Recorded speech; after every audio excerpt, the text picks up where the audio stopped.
বন্ধুরা, আজকে একটা নতুন গল্প নিয়ে আসলাম তোমাদের মাঝে। এটা সত্য এবং বাস্তব জীবনের ঘটনা। শেষ পর্যন্ত শোনার অনুরোধ রইল। শুনলে তোমার মধু চলে আসবে। দেরি না করে চলো শুরু করা যাক। আমি বললাম, ভাইয়া তুমি আমার সাথে কি করছো? ভাইয়া বলল, সঙ্গীতা, তুই না আমার কাছ থেকে ভালোবাসা শিখতে চেয়েছিলে? এখন আমি তোকে ভালোবাসি খাচ্ছি। আজকে বাড়িতে কেউ নেই, শুধু তুই আর আমি। আজকে তোকে ইচ্ছামতো ভালোবাসা শেখাতে পারবো। আমি বললাম, ভাইয়া ভালোবাসা কি এভাবে শিখতে হয়? ভাইয়া বলল, পরে বই ভালোবাসা এভাবে শিখতে হয়। এই বলে ভাই আমাকে বৃষ্টির রাতে একা পেয়ে নির্জন রুমে ধাক্কা মেরে দিয়ে আমার সাথে যা করলো তা শুনলে বন্ধুরা তোমাদের মাথা গরম হয়ে যাবে। বন্ধুরা, গল্পটি অনেক অনেক ইন্টারেস্টিং। আশা করি গল্পটি শুনে তোমরা অনেক মজা পাবে। তোমাদের নিকট আমার ছোট্ট একটি অনুরোধ, তোমরা দয়া করে আমার চ্যানেলটিকে সাবস্ক্রাইব করে আমাকে সাপোর্ট করবে। হ্যালো বন্ধুরা, কেমন আছো তোমরা? আশা করি ভালো আছো। বন্ধুরা, আমি সঙ্গীতা। বর্তমানে আমার বয়স 22 বছর। বর্তমানে আমি একটি বিশ্ববিদ্যালয়ে MBA করছি। আজকে আমি তোমাদেরকে যে গল্পটি বলবো সেটি আমার অতীতের একটি বেদনাদায়ক বাস্তব ঘটনা। তখন আমার বয়স 13 কিংবা 14 হবে। আমার বাপ চাচারা মোট 2 জন। আমার আব্বু চোট আর আমার চাচ্চু বড়। আমার এক চাচাতো ভাই ছিল, তার নাম ছিল শুভঙ্কর। আমার আব্বু এবং চাচুর মধ্যে খুবই মিল মহব্বত ছিল। মোট কথা হচ্ছে, আমাদের বাপ চাচাদের মধ্যে খুবই অন্তরঙ্গ সম্পর্ক ছিল। আমার আব্বুর কোনো ছেলের সন্তান ছিল না। আমরা 3 বোন ছিলাম। বোনের মধ্যে সবার ছোট ছিলাম আমি। আর এদিকে আমার চাচুর কোনো মেয়ের সন্তান ছিল না। একটি মাত্র ছেলে শুভঙ্কর। সে ছিল খুব আদরের। ছেলেকে অনেক বেশি আদর করতেন আমার চাচা। আমার চাচাতো ভাই আমার চেয়ে 6 থেকে 7 বছরের বড় হবে। আমার অন্য বোনদের চেয়ে আমার চাচাতো ভাই আমাকে অনেক বেশি ভালোবাসত।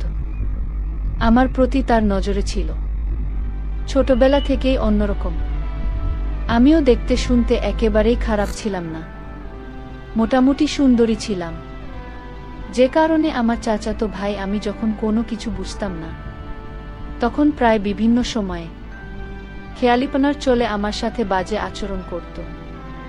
আমি এটাকে তেমন বেশি কিছু মনে করতাম না। আর ভাইয়া সবসময় আমার সাথে হাসি মুখে কথা বলতো, আমাকে খুশি রাখার চেষ্টা করত। তাই আমি ভাই আর বিরক্ত হতাম না। আমার বয়স যখন 6-7 বছর, তখন ভাইয়া প্রতিদিন আমাকে দোকান থেকে মদ কিনে দিত, চিপস, বিস্কিট, চকোলেট আরও বিভিন্ন কিছু কিনে আমাকে দিত। আর শুধু আমার প্রতি অপলক দৃষ্টিতে ভাই আছে থাকত। তখন আমি ভাইয়াকে বলতাম, ভাইয়া তুমি আমার দিকে এভাবে চেয়ে থাকো কেন? তুমি এভাবে চেয়ে থাকলে আমার খুব ভয় লাগে। তখন ভাইয়া আমাকে বলতো, আরে লক্ষ্মী, হীরা, মানিক, কলিজা আমার, তোমাকে আমার খুব ভাল লাগে, যে কারণে আমি তোমার দিকে চেয়ে থাকি। মন চায় সারাদিন তোমার দিকে চেয়ে থাকতে। তুমি বোঝো না কেন সুন্দরী, তুমি আমাকে ভালোবাসবে। তুমি যদি আমাকে ভালোবাসো তাহলে তোমাকে আরো আরো অনেক বেশি চকলেট কিনে দেব। আমি তখন ভাইয়াকে বললাম, ভাইয়া ভালোবাসা কি? কিভাবে ভালোবাসে? আমাকে একটু শেখাবে? তখন আমার বয়স ছিল 7 থেকে 8। ভাইয়া আমার মুখ থেকে এরকম ধরনের কথা শুনে আমাকে বলল, হ্যাঁ সুন্দরী, তোমাকে তো আমি ভালোবাসি, খাবি? তুমি আরেকটু বড় হও, তাহলে তোমাকে আমি ভালোবাসা শেখাতে পারবো। এখন তো তুমি ছোট, ভালোবাসা কি তা তুমি বুঝবে না। আমি বললাম, আচ্ছা ঠিক আছে ভাইয়া, তাহলে আজকে সন্ধ্যায় আমার জন্য অনেকগুলো মজা আনবে, কেমন? ভাইয়া বলল, ঠিক আছে ম্যাডাম, আজকে তোমার জন্য অনেকগুলো মজা নিয়ে আসব। তারপর ভাইয়া বাজারে চলে গেল। বাজার থেকে সন্ধ্যায় আসার সময় আমার জন্য অনেকগুলো মজা নিয়ে আসলো। মজা নিয়ে এসে আমাকে ডাক দিল, কিন্তু আমাকে ভাইয়া কোনোভাবেই মজা দিচ্ছে না। আমি বললাম, ভাই আমার মজা কোথায়, তাড়াতাড়ি আমাকে মজা দাও। ভাইয়া বলল, এই দেখো তোমার মজা, কিন্তু তোমাকে আমি মজা দিব না। আমি বললাম, কেন ভাইয়া, আমি কি করেছি যে আমাকে মজা দেবে না? ভাইয়া বলল, তুমি কিছু করো নাই, কিন্তু তোমাকে একটা কাজ করতে হবে, না হলে আমি তোমাকে মজা দিব না। আমি বললাম, ভাইয়া কি কাজ? ভাইয়া বলল, এদিকে আসো, তুমি আমার কাছে আসো। কানে কানে বলি, ভাইয়ের হাতে মজার পুটলি দেখে তো আমার মন কোনোভাবেই মানছে না। আমি বললাম, ঠিক আছে ভাইয়া, আমি তোমার কাছে আসছি, তুমি আমাকে কানে কানে বল, কেন তুমি আমাকে মজা দেবে না? তুমি তো আমার জন্য মজাগুলো এনেছ, তাহলে এখন দিবে না কেন? তারপর আমি ভাইয়ের কাছে গেলাম। ভাই আমাকে কানে কানে বলল, ম্যাডাম, কিছু পেলে যে কিছু দিতে হয়, তুমি যদি আমাকে একটি জিনিস দাও, তাহলে আমি তোমাকে এই সবগুলো মজায় দিয়ে দিব। আমি বললাম, ভাইয়া কি জিনিস, কি দিলে তুমি আমাকে সবগুলো মজায় দিয়ে দিবে? ভাইয়া বলল, এই যে দেখো তোমার হাতের আংটি, এই আংটিটা যদি আমাকে দিয়ে দাও, তাহলে আমি তোমাকে সবগুলো মজায় দিয়ে দিব। আমি বললাম, আচ্ছা ঠিক আছে ভাইয়া, এই নাও আমার হাতের আংটি। তারপর ভাইয়া আমার হাতের আংটিটা নিয়ে আমাকে সবগুলো মজা দিয়ে দিল। আমি সবগুলো মজা অর্থাৎ চিপস, বিস্কিট, চকোলেট আরও অনেকগুলো মজা নিয়ে নিলাম এবং সেগুলো খুব মজা করে খেলাম। এভাবেই চলছিল আমার জীবন, আমার পড়ালেখা। আস্তে আস্তে আমার বয়স বাড়তে লাগল। আমার যখন 13 কিংবা 14 বছর বয়স, তখন ভাইয়া কেমন জান অদ্ভুত নজরে আমার দিকে চেয়ে থাকত। আমাকে বিভিন্ন জায়গায় ভাইয়া মোটরসাইকেল নিয়ে ঘুরতে নিয়ে যেত। মোটরসাইকেল দিয়ে যখন ঘুরতে নিয়ে যেত, তখন মাঝে মধ্যে হার্ট ব্রেক করত, আর এতে ভাইয়া অন্যরকম একটা অনুভূতিশীল করত। আমার তখন বাড়ন্ত বয়স, আমার সবেমাত্র ফুটেছে। আমিও ভাইয়ের সাথে যখন ঘোরাঘুরি করতাম, আমারও খুব আনন্দ লাগত, খুব মজা পেতাম। বন্ধুরা, আমার চাচাতো ভাই শুভঙ্করকে আমি সত্যিই অনেক ভালোবাসতাম। এটা শুধু ভাই হিসেবে, কিন্তু প্রেমিক বা অন্য কিছু হিসাবে না। যেহেতু আমাদের কোনো ভাই ছিল না, আমার চাচার একমাত্র ছেলে, মানে আমার আপন ভাইয়ের চাইতেও আরও অনেক বেশি ভালোবাসতাম তাকে। কিন্তু তার ভেতরে যে এরকম একটা শয়তানি মতো ছিল, আমি তো কখনো বুঝে উঠতে পারিনি। বন্ধুরা, তখন আমি ক্লাস 8ম শ্রেণীতে পড়ি, আর তখন ভাই আর রাত্রে মাঝে মধ্যেই আমাকে অঙ্ক করাতে আসতো। একদিন আমাদের বাড়িতে কেউ ছিল না, বাড়িতে শুধু শুভঙ্কর ভাইয়া আর আমি ছিলাম। নানু বাড়িতে, মামা অসুস্থ ছিল বিধায় আমার আব্বু আম্মু, আব্বু চাচা কাকু সবাই চলে গিয়েছিল। সেদিন আমার আম্মু আব্বু আপুরা এবং কাকিরা আসার ঠিক কিছুক্ষণ পূর্বে এমনভাবে ঝড় বৃষ্টি শুরু হয়েছিল, যে কারণেই তারা সেদিন আর আসতে পারেন নাই। ঝড় বৃষ্টির রাত, বাহিরে বিজলি চমকাচ্ছে, প্রচুর পরিমাণে বজ্রপাতের শব্দ শোনা যাচ্ছে। ভয়ে আমি খুব আতঙ্কিত হয়ে গেলাম। ঠিক এমন সময় ভাইয়া কোথা থেকে যেন দৌড়ে এসে বলল, সঙ্গীতা কাকা কাকিমা কি এখনো আসে নাই? আমি বললাম না। ভাইয়া বলল, ঠিক আছে, তাহলে আমি যাই। আমি বললাম, না ভাইয়া, তুমি কোথাও যেও না, আমার খুব ভয় করছে। দেখো না কিভাবে বিজলি চমকাচ্ছে আর জোরে জোরে বজ্রপাতের শব্দ শোনা যাচ্ছে। বাড়িতে আমি একা, আমার খুব ভয় লাগছে ভাইয়া। ভাইয়া বলল, আচ্ছা ঠিক আছে, তাহলে আমি একটু ফ্রেশ হয়ে আসছি। আমি বললাম, আচ্ছা ঠিক আছে ভাইয়া, তুমি একটু তাড়াতাড়ি চলে এসো। আমি ভাইয়ের জন্য অপেক্ষা করতে লাগলাম। 45 মিনিট পরে ভাই আমার কাছে চলে আসলো। ভাইয়া এসে আমাকে বলল, সঙ্গীতা, আজকে বাড়িতে কেউ নেই, শুধু তুমি আর আমি। আজকে তোমাকে আমি ভালোবাসি খাব। তুমি বলেছিলে না আমাকে, ভাইয়া আমাকে তুমি কি একটু ভালোবাসতে শেখাবে? তখন তোমার বয়স খুব কম ছিল, যে কারণেই তোমাকে ভালোবাসা শেখাতে পারি নাই। আর এখন তুমি মোটামুটি 14-15 বছরের যুবতী। এখন তোমাকে ভালোবাসতে শেখানো যাবে। তুমি বলেছিলে না সঙ্গীতা, ভালোবাসা কি, ভালোবাসা কেমন, ভালোবাসা কাকে বলে, ভালোবাসা কিভাবে হয়? আজকে সারা রাত আমি তোমাকে সেই ভালোবাসার ক্লাসেই করাব। সঙ্গীতা, তুমি কি আমার সাথে ভালোবাসার ক্লাস করতে আগ্রহী? সঙ্গীতা বলল, ভাইয়া আমি তো তোমাকে অনেক দিন আগেই বলেছিলাম আমাকে একটু ভালোবাসা শেখাও না।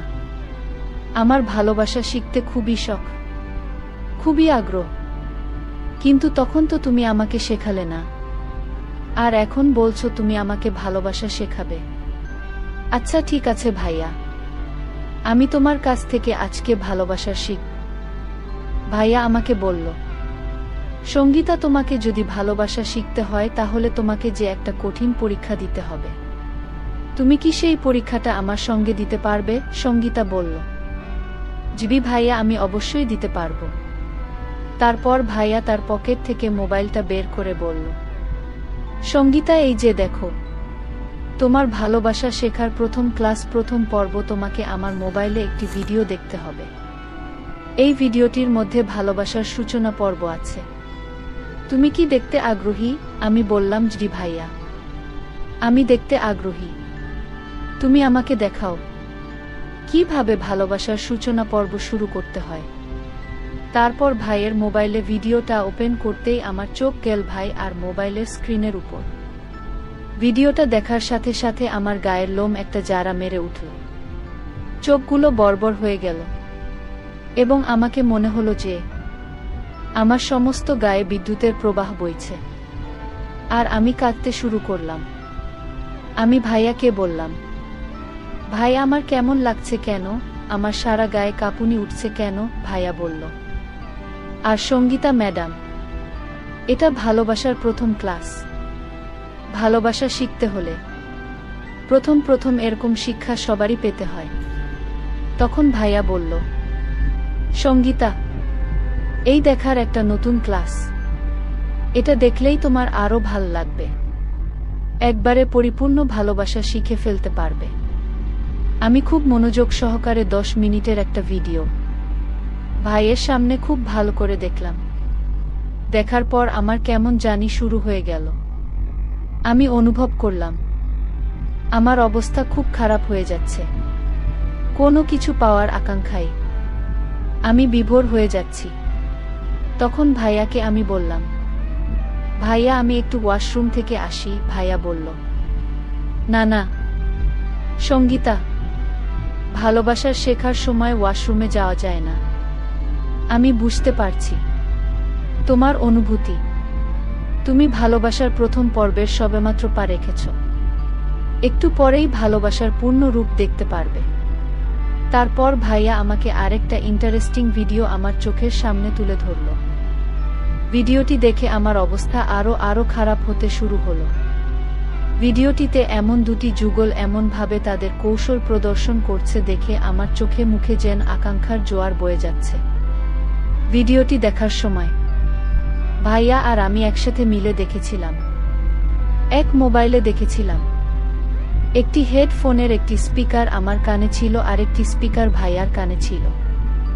ভিডিওটি দেখে আমি যখন ভিন্ন কিছু সুখের আশায় ছটফট করছিলাম, তখন ভাইয়া আমার সাথে হঠাৎ করে আচমকা এক অদ্ভুত আচরণ করা শুরু করল। আমি ভাই আর এই আচরণ দেখে হতবাক হয়ে গেলাম, কিন্তু বাধা দেওয়ার কোনো ইমেজ পেলাম না। আমার কাছে মনে হয়েছিল আমি যেন ভিন্ন কোনো সুখের স্বর্গে ভাসছিলাম। তারপর হঠাৎ আমার যেন হুঁশ ফিরে এল। আমি দেখতে পেলাম ভাই আমার সাথে খুব এলোপাতাড়ি করছে। তারপর আমি ভাইকে বললাম, ভাইয়া তুমি আমার সাথে কি করছো?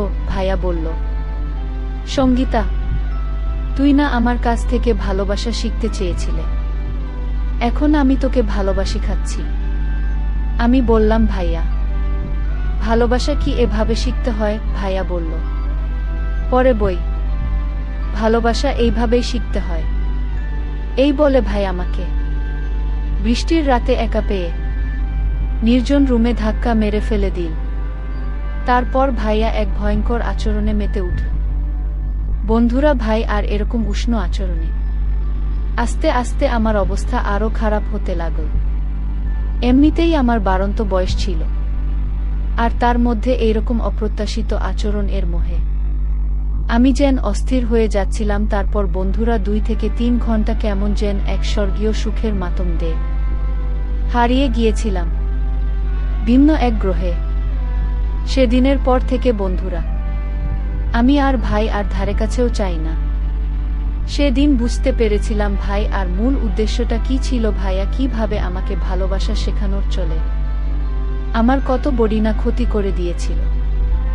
সবকিছুর পরেও বন্ধুরা এখন আমি একটা বিশ্ববিদ্যালয়ে পড়াশোনা করছি। চোখের মধ্যে অনেক স্বপ্ন, প্রতিষ্ঠিত হয় ভালো কিছু করব, কিন্তু তারপরেও আমাকে মাঝে মধ্যে অতীতের এই অপ্রত্যাশিত ঘটনাটি আমাকে দুমড়ে মুচড়ে ছাই করে ফেলে।